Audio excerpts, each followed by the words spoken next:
lot of credit to Northwestern. I thought they played with tremendous competitive spirit tonight, as we knew they would. This is the most proud I've been of our team the entire year. It's the most proud I've been of our group. I thought to respond the way we did, I thought Northwestern played well, and I thought we played pretty well. Not perfect, but I couldn't be. I was most proud I've been of our group. Being down a couple ball handlers, having another number of guys step up. They had a week to prepare. I knew they would play well, and they did. And it's a tough matchup for us at times, but give our guys a ton of credit. Players win games, and the plays our guys made down the stretch, starting with Justin's three, were just critical. All righty, we'll lead it off with Stephen Means from Cleveland.com. Hey, Coach. Kind of deja vu from the last time you guys played this team, where you guys kind of got a comfortable lead and then they shot themselves back into this game. I don't know, what did you take from that loss and kind of apply it to this game? I just thought we had to be tough and smart down the stretch. The game was never out of reach. It was always within, 2 or 3 possessions, really. It was always between 6 to 8 or 9. So when you're a college basketball coach, that thing can go away in a heartbeat. And they made a couple threes. They banked in one. They had one rattle around the rim. They made plays. Give them credit. They made plays. I just thought our guys responded with great poise down the stretch. That's why I'm so proud of them. Just thought they did. And give Northwestern credit. I thought, again, they played like we'd expect because we've seen it. It's a team that's won on the road already in the Big Ten. So we expected that they would play well. And I think they did, and we responded. And 13 games into this, how do you think Dwayne Washington is playing right now? Good. He's really growing. So, good. I like it, Stephen. All righty, we'll go next to Rob Aller from the Columbus.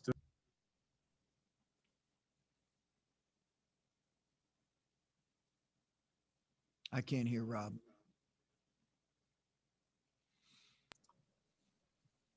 All righty, we'll come back to Rob. We'll go to Adam Jardy. Adam?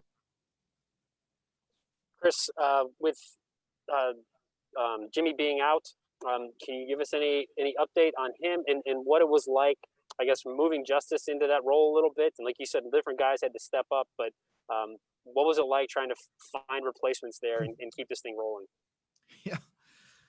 Well, you should look at my practice plan. It's interesting. It's interesting looking at all of our different lineups, potential lineups, and moving guys around. But we had a number of guys step up. Michi Johnson had some terrific minutes. So happy for him. And I can't overstate how hard that is to do what he's doing right now. Just tremendous. And again, players win games. Dwayne's decision-making late, tremendous. Musa's steal and finish. It just, a lot of really good things to take from this game. But it's been interesting, Adam. Certainly been, in terms of moving the lineups around, the greatest challenge of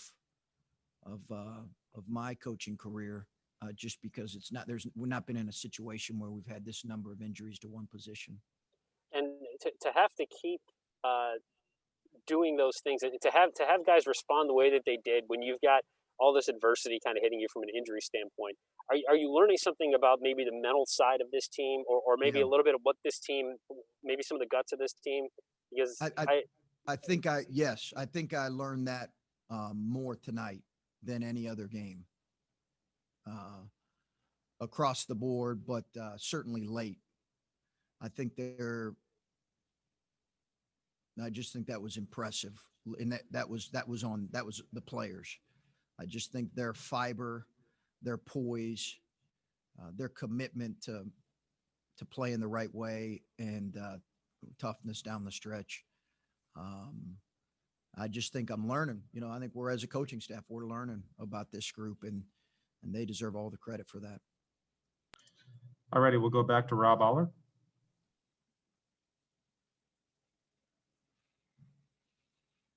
I can't seem to. There's Rob. Rob, up. It looks like it's muted now, Rob. You had it not muted. Now it's not muted.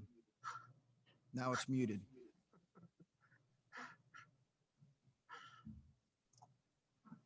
Now it's not muted. All right, let's go to Jared Smalley, WCMH. Rob, just yell it over to Adam or Nicole there, and they can just relay it that way. Sorry, go ahead. No, that's good. Chris, I wanted to ask you about Michi in particular. When you're talking about developing a young man of his age, he's played a lot of basketball, but very clearly not at this competitive level. Can you walk us through your development of him and what you're trying to give him right now to give him that opportunity to get in and feel good about what he's doing without overwhelming him? Yeah, it's really a good question, because that's the challenge as a coach, right? You're throwing him in mid-year, a young man that just joined your team in mid-December. And now you're saying, hey, hop in, play 10 minutes in the best league in the country. And oh, by the way, you're also going to play one of the most important positions on the floor, the point guard position. Learn our defensive system, learn our offensive system. And by the way, don't overthink, just play. That's a lot to ask of a young man. To his credit, he's been very attentive, really bought in. Michi Johnson has really helped this team from day one, both in practice and now in games. It says a lot about the kind of young man he is. And he's also fearless as a player. He's fearless as a player. And we knew that when we recruited him. There is a fearlessness to how he plays. All righty, we'll go next to Nicole Kraft, Associated Press. Hey, Chris, congratulations. EJ obviously had a tough night. And what do you say to him?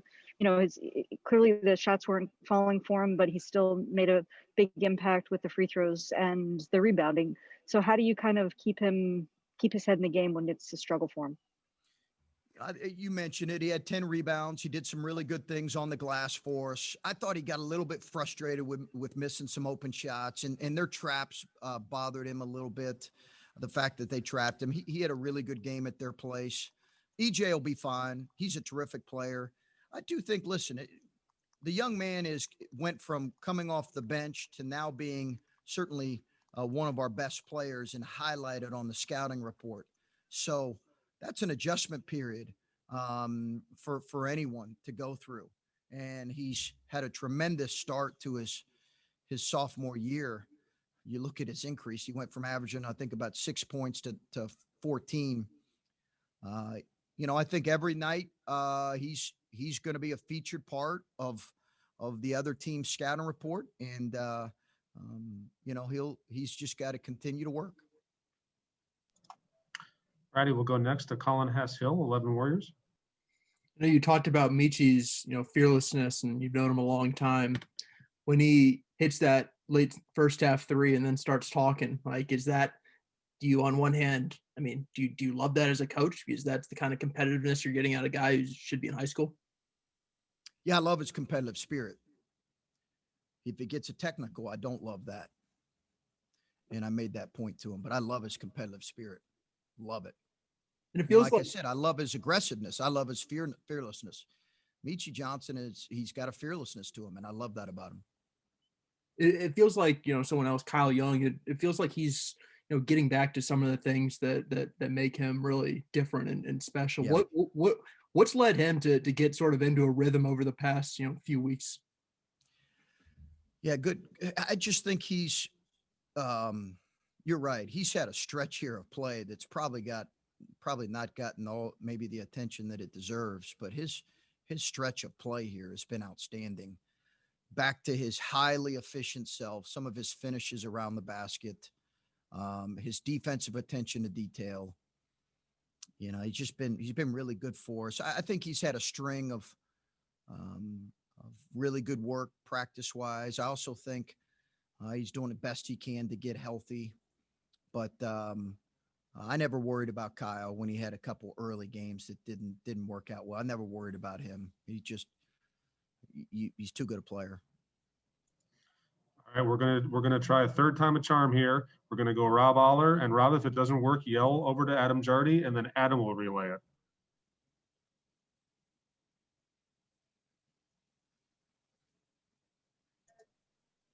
Nothing. He texted me a question. Okay. I can read. He wants to know: is there a little bit of Dwayne and Michi, and how much of his development is up to you, and how much is up to teammates? Oh, I think first of all, Michi deserves a lot of. If we're talking about Michi's development, I think he deserves a lot of credit for just how attentive he's been. I think he deserves a ton of credit. He's been really focused on learning how we want to do things and stepping into an important role. And he can really shoot the ball. The young man can really shoot the ball and score the ball. I think people have made that comparison with Dwayne, and I think that Rob, the comparison of both being pretty fearless players is an accurate one. And they both are, a point, can play off the ball. They're going to be able to do that their entire career. All righty, we'll go next to Bruce Hooley. Bruce? Yeah, Chris, I wondered what went into the decision to start Justin tonight, and you got what I'm pretty sure you're happy with from him offensive efficiency-wise, 4 out of 5 and 12 points. Yeah, and that shot, Bruce, was tremendous, so needed. So I think the biggest thing, Bruce, was I felt like we need shooting out on the floor, and you're going back and forth with balancing your lineups offensively and defensively. And he got exposed some defensively. We just got to keep working. But I think his ability to play off penetration and be a weapon is tremendous. And I thought he had a great night, man. I thought he had a great night. All righty, we'll go next to Steve Hellwagon. Steve? Now, Coach, I'm not going to let you get off the hook on Dwayne Washington. You said one sentence of good things about him, and I've asked you about his play before. 23 points and 6 assists. Seems like he was setting his teammates up for alley-oops and some easy baskets inside as well. That may be one of the best games he's ever played. I don't know. And I've watched him for 2.5 years. Yeah, Dwayne was tremendous. I as I said after last game, I love him and I love coaching him. But you're right, Steve. You've asked about his inefficiency, and sometimes it's been a little more direct, and sometimes you've asked kind of in a veiled way. Tonight, he was not always. You're right. You're right, Steve. I think what we've seen in this last string of games is a consistent, efficient Dwayne Washington. And when you get an efficient, consistent Dwayne Washington, he is what I've always believed, and that is a very good player.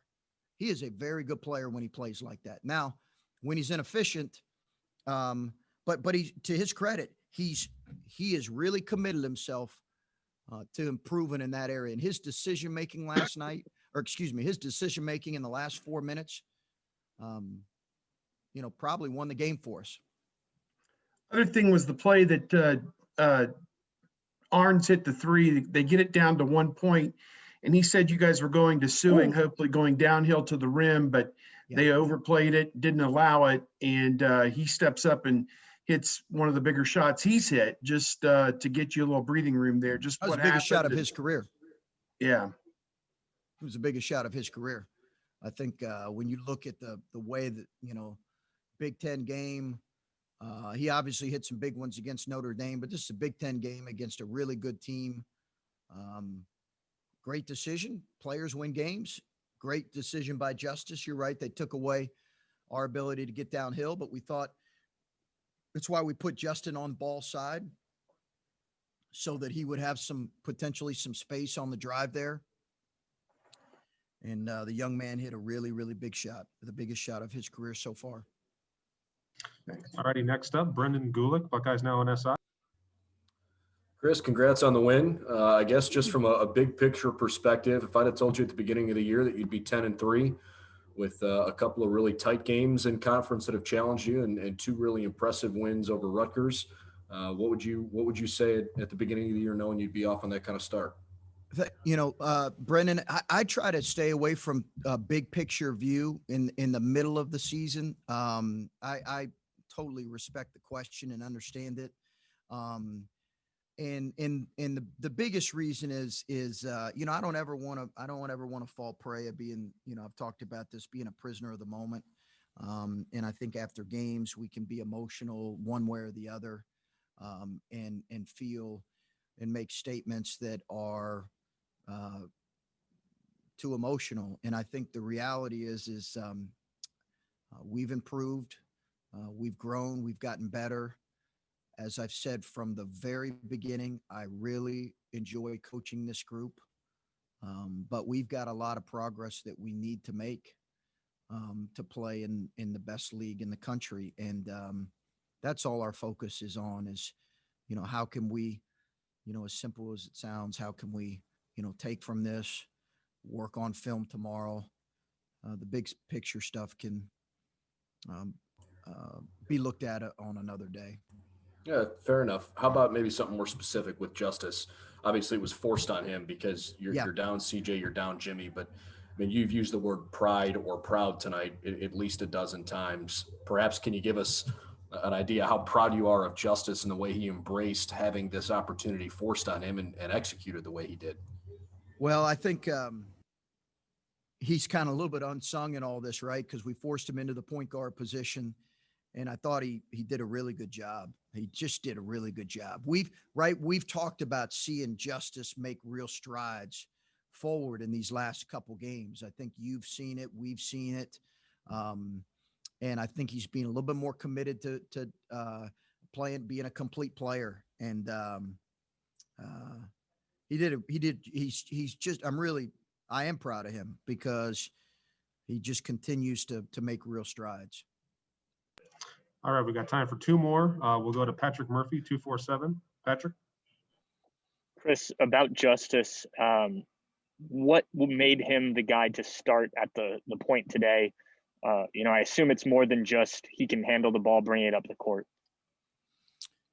I just think we got a number of guys or I said, don't we have a number of guys that can play it? But I think we're trying to put obviously ball handling is a bit of an issue now for us without CJ and Jimmy. So we know Michi and Justice and Dwayne are all going to handle the ball and initiate offense. Michi's still learning our system. I think Justice, we played with Justice playing the point when Abel went out in the in the fall. We played with Justice and began to teach him the point because of knowing that we were losing Abel for the season.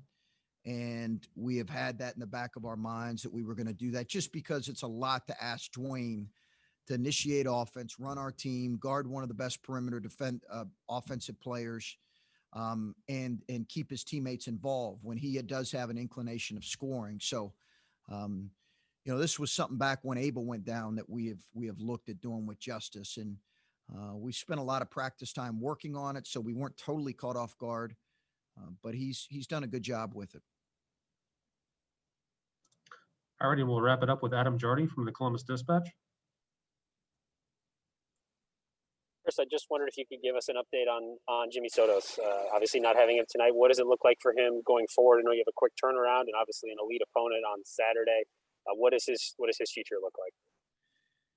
Yeah, Adam, we know more day by day on Jimmy. I couldn't tell you more information right now than the fact that he was out with a shoulder injury tonight, and we don't know how long he's going to be out at this point. I couldn't give you any specifics on that.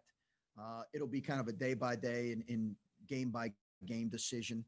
He's obviously anxious to get back, but we're going to need to make sure that he's cleared medically first, and obviously he's not cleared medically. And what was it like to have families here? It seemed like the players really got a little bit of a thrill out of that, obviously, and I know they've seen him in a road game here and there, but to actually have some home fans in this arena tonight, what was that like for you guys? Well, best thing for me tonight, 1A, the win, and 1B, having the families here. That was the best thing. As a coach, you just love the players having a chance to see the families having a chance to see their players. So it was, the best part of the night for me was obviously the win, the way our guys performed down the stretch, and having families here. It just makes me feel really good. I'm glad.